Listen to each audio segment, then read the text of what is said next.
Did you know there is more than one version of the Qur'an?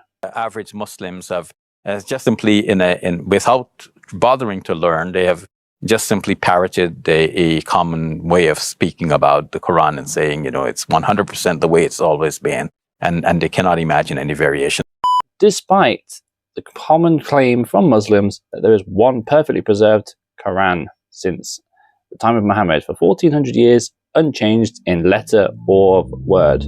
So the Caliph Uthman standardized the copies of the Quran, and therefore from his time up until our time there has never been two copies of the Quran that are different even in one letter or one word.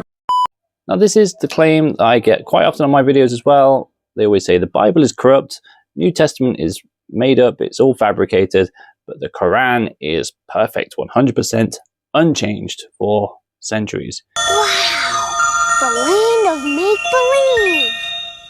Except that's not what their scholars say. Have a listen to these guys.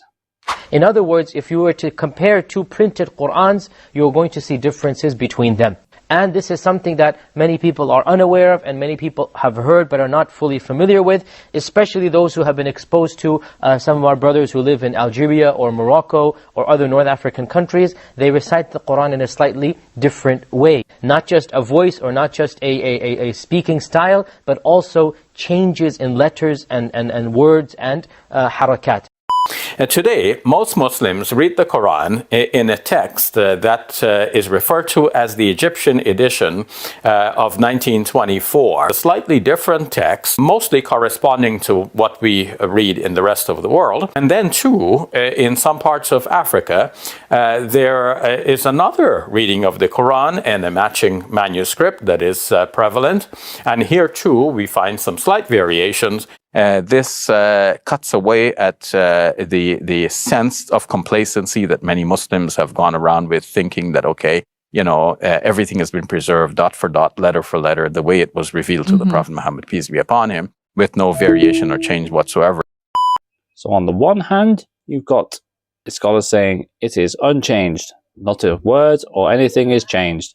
But then, at the other side of their mouth, they're saying it is changed. And they know about it, and scholars have always known about it. But the common average Muslim has no idea about this, and that's the way they like it to be. Because, as the common saying goes, without lies, Islam dies.